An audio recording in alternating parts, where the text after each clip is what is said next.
Assalamualaikum warahmatullahi wabarakatuh.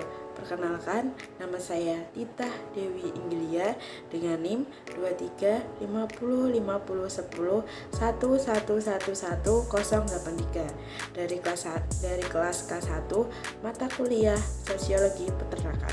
Di sini saya akan membuat video untuk melengkapi tugas ulangan akhir semester mata kuliah Sosiologi Peternakan. Dalam video ini saya akan membahas sebuah kasus, yaitu kasus PMK yang terjadi di wilayah Bojonegoro, di mana PMK ini menyerang pada hewan ternak. Penyakit ini sangat berdampak serius pada kesehatan hewan ternak dan ekonomi peternakan. Di wilayah Bojonegoro, kasus PMK mengalami peningkatan. Dan dari data Dinas Peternakan dan Kesehatan Hewan tercatat ada 2.414 kasus PMK yang terjadi di Bojonegoro. Berikut beberapa artikel yang akan saya tampilkan dalam video ini mengenai penyakit PMK di wilayah Bojonegoro.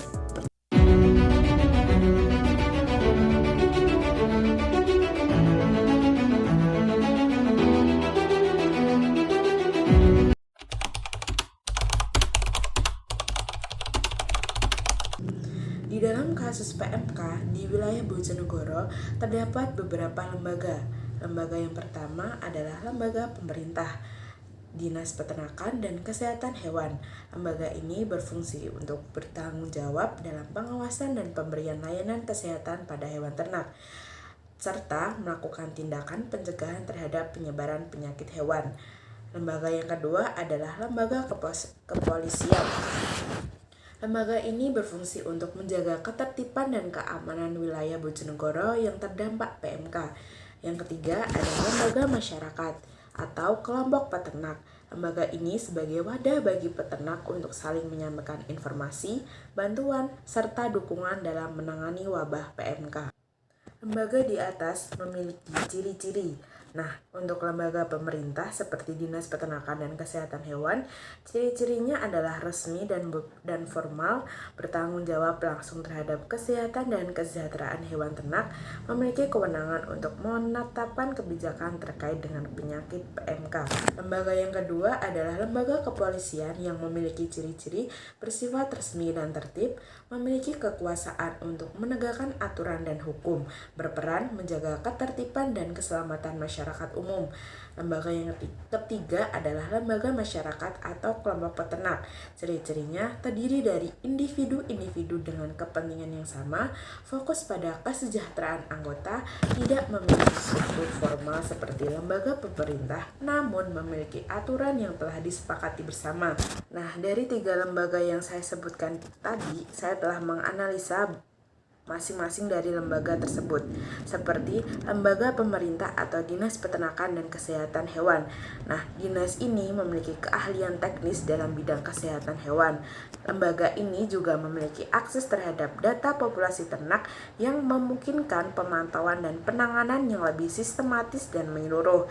Untuk lembaga yang kedua, yaitu lembaga kepolisian, memiliki kewenangan untuk mengatur transportasi ternak yang keluar masuk di wilayah Bojonegoro. Untuk lembaga yang ketiga, lembaga masyarakat atau kelompok peternak. Dengan adanya kelompok peternak, informasi penting mengenai PMK dan langkah-langkah pencegahan bisa dengan cepat sampai ke para peternak. Dalam kasus PMK di wilayah Bojonegoro, terdapat lembaga yang berkuasa, yaitu Dinas Peternakan dan Kesehatan Hewan. Nah, dinas ini memiliki kekuasaan untuk mengawasi dan bertanggung jawab penuh terhadap pengawasan langsung di lapangan, mendeteksi kasus serta memutuskan langkah pengobatan yang tepat pada kasus penyakit PMK. Nah, untuk lembaga yang dikuasai yaitu kelompok peternak, karena kelompok peternak memiliki kewajiban untuk mematuhi segala peraturan dan mengikuti aturan dari Dinas Kesehatan Hewan supaya penyakit atau wabah PMK bisa teratasi. Untuk Dinas Peternakan dan Kesehatan Hewan ini mendapatkan kekuasaannya berdasarkan mandat resmi yang diberikan oleh pemerintah baik di tingkat pusat maupun daerah. Kewenangan lembaga ini didasarkan pada peraturan perundang-undangan dan kebijakan yang mengatur penanganan kesehatan hewan. Sumber kekuasaan yang memberikan wewenang kepada Dinas Peternakan dan Kesehatan Hewan adalah peraturan perundang-undangan nasional, koordinasi dengan Kementerian Pertanian, dan lain-lain. Untuk saluran kekuasaan yang didapatkan dari Dinas Peternakan dan Kesehatan Hewan, ini ada beberapa aspek. Yang pertama, aspek politik.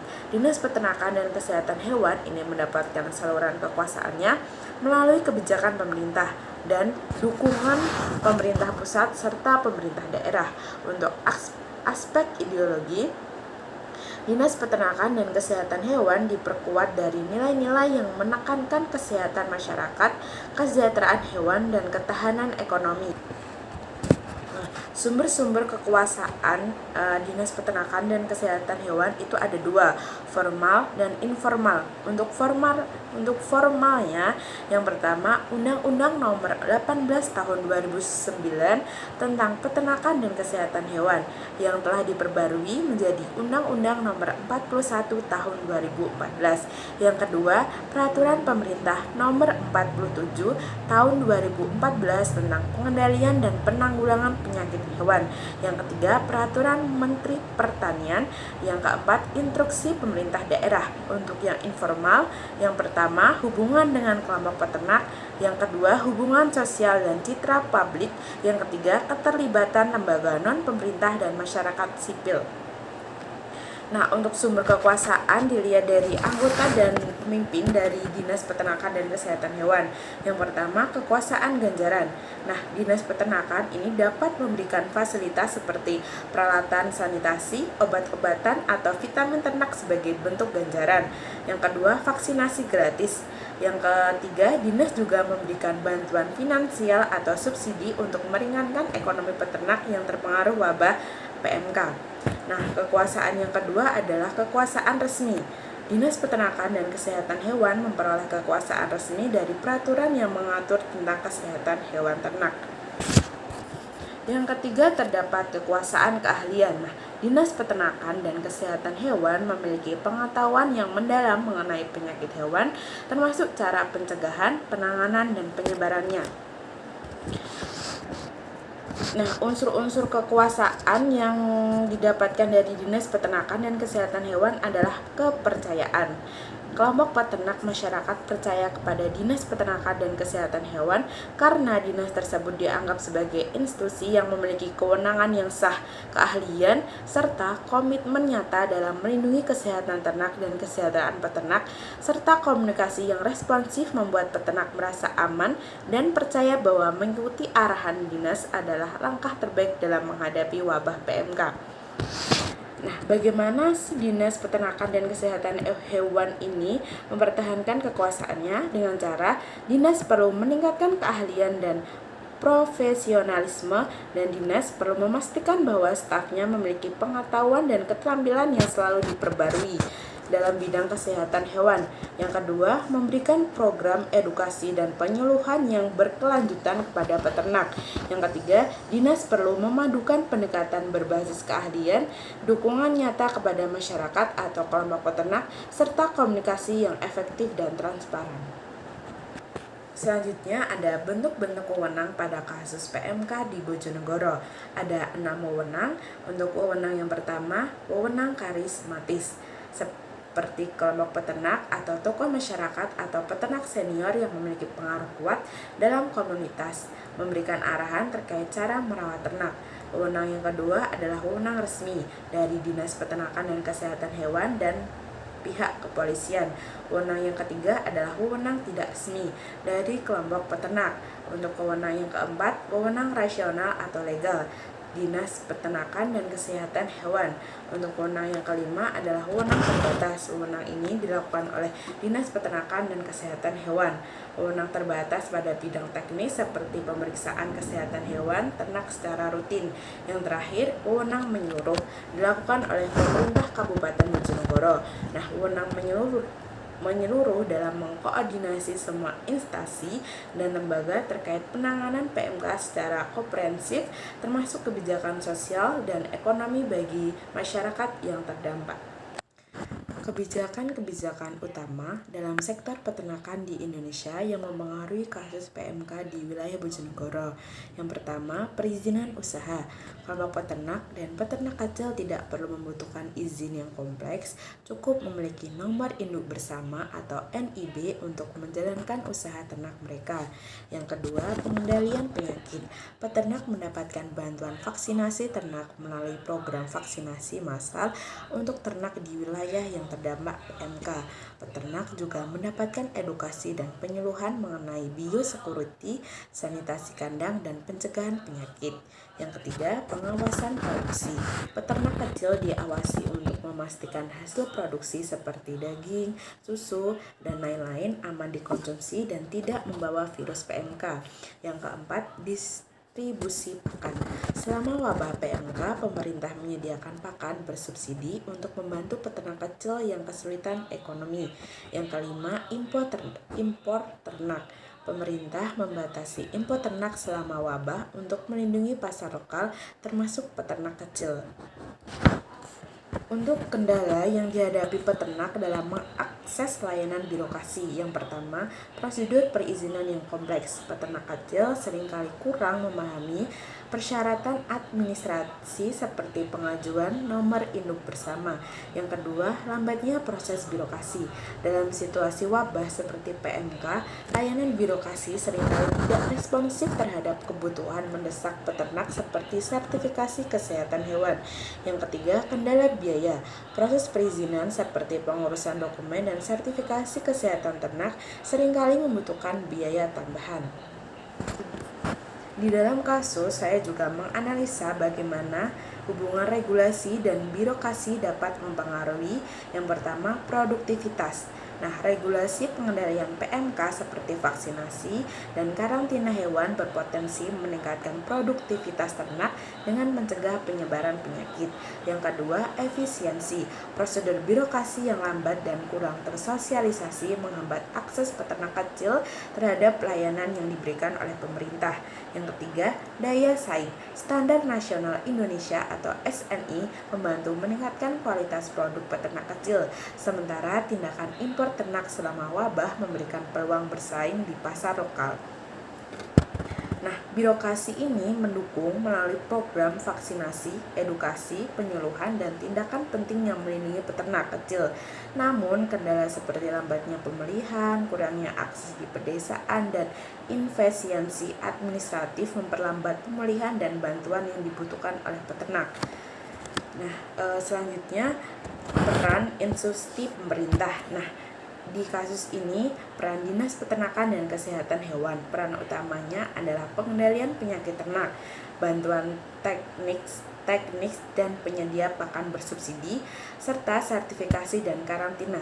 Nah, pelayanan yang ada sudah cukup mengatasi penyebaran wabah PMK di wilayah Bojonegoro, dan pelayanan juga sudah cukup dalam mengatasi perekonomian masyarakat yang terdampak wabah PMK. Di dalam kasus yang saya pilih, terdapat sumber perubahan sosial yang menyebabkan permasalahan, seperti teknologi yang belum sampai ke semua peternak. Banyak peternak kecil yang belum tahu dan menguasai teknologi, seperti belum bisa menguasai alat modern untuk merawat ternak. Yang kedua, adanya sistem jual beli hewan tanpa pengawasan. Hewan ternak dijual ke berbagai daerah tanpa adanya pengawasan khusus, sehingga dengan cepatnya penyakit PMK dapat menyebar. Yang ketiga, kesulitan ekonomi. Karena masih rendahnya ekonomi, kebanyakan peternak sering mengabaikan kesehatan ternaknya. Yang keempat, kurangnya edukasi ke peternak. Peternak belum banyak diedukasi cara mencegah dan mengobati penyakit PMK. Yang kelima, kurangnya fasilitas kesehatan hewan. Tidak semua peternak mampu atau bisa membawa ternaknya ke dokter hewan. Di dalam kasus juga terdapat faktor penyebab perubahan sosial. Nah, faktornya seperti mobilitas hewan ternak yang tinggi, kurangnya edukasi dan kesadaran, keterbatasan infrastruktur kesehatan hewan, tekanan ekonomi atau banyak peternak yang lebih mementingkan keuntungan dalam jangka pendek. Yang terakhir, kurangnya kebijakan yang efektif. Kebijakan pemerintah terkadang tidak diterapkan dengan baik di tingkat daerah. Selanjutnya ada faktor pendorong dan penghambat perubahan sosial sehingga kasus yang saya pilih dapat berkembang menjadi ke arah perubahan sosial yang negatif. Faktor penghambatnya seperti minimnya akses terhadap teknologi, kurangnya koordinasi antar lembaga, kendala geografis, dan yang terakhir beban biaya yang tinggi. Setelah faktor pendorong negatif, di kasus saya juga terdapat faktor pendorong positif. Yang pertama, peningkatan kesadaran dan edukasi kepada peternak. Yang kedua, kemajuan teknologi dalam peternakan. Yang ketiga, kebijakan pemerintah yang mendukung. Yang keempat, akses yang lebih baik ke layanan kesehatan hewan. Yang kelima, peningkatan infrastruktur dan akses informasi. Di sini saya akan menjelaskan bagaimana tahapan proses perubahan sosial yang terjadi. Nah, untuk tahap yang pertama, tahap penyesuaian atau adaptasi. Seperti peternak mulai mengubah pola perawatan ternak dengan menerapkan protokol kesehatan hewan seperti desinfeksi kandang, vaksinasi, dan melakukan pemisahan antara hewan yang sudah terkena dan yang masih sehat. Karena adanya aktivitas pembatasan perdagangan ternak yang diberlakukan untuk mencegah penyebaran, banyak peternak yang mengalami kerugian ekonomi yang memaksa mereka menyesuaikan pola pengeluaran. Yang kedua, tahap munculnya konflik. Terjadi ketegangan antara peternak dengan pemerintah atau pihak terkait jika bantuan dianggap tidak memadai atau lambat. Peternak kecil lebih merasakan dampaknya dibandingkan dengan peternak yang lebih besar. Yang ketiga, tahap inovasi dan solusi. Sebagian peternak mulai mencari alternatif pendapatan dengan mengembangkan usaha baru seperti menjual produk hasil ternak atau memulai bisnis di sektor lain. Solusinya seperti mitigasi melalui vaksinasi, bantuan teknis, dan kompensasi bagi peternak yang kehilangan ternak. Yang keempat, tahap pembelajaran atau evaluasi. Peternak lebih memahami pentingnya menjaga kesehatan ternak melalui vaksinasi dan pentingnya mencegah penyakit PMK. Terus bentuk perubahan sosial dalam kasus yang saya ambil dan bagaimana alasannya. Untuk yang pertama, perubahan ekonomi. Untuk alasannya dikarenakan adanya penurunan pendapatan peternak, ada pembatasan perdagangan dan biaya tambahan untuk perawatan ternak yang terjangkit PMK, menyebabkan gangguan ekonomi karena peternakan merupakan salah satu mata pencarian di wilayah Bojonegoro. Yang kedua, perubahan pola hidup. Karena adanya PMK, masyarakat harus beradaptasi dengan situasi baru. Masyarakat atau peternak menjadi lebih peduli terhadap kebersihan dan kesehatan hewan ternak. Sekian penjelasan yang dapat saya sampaikan. Nah, dari penjelasan-penjelasan tersebut saya menyimpulkan bahwa ada beberapa aspek yang perlu diperhatikan. Yang pertama, pentingnya untuk menjaga kesehatan hewan ternak dan pentingnya untuk mematuhi peraturan yang telah ditetapkan oleh Dinas Peternakan dan Kesehatan Hewan, serta pentingnya untuk mengedukasi peternak agar apabila terjadi gejala awal penyakit PMK yang sudah dialami ternak maka dapat diatasi sesegera mungkin dan penyebarannya pun tidak meluas. Sekian yang dapat saya sampaikan. Apabila ada kesalahan atau tutur kata yang kurang pas, saya mohon maaf. Saya akhiri. Wassalamualaikum warahmatullahi wabarakatuh.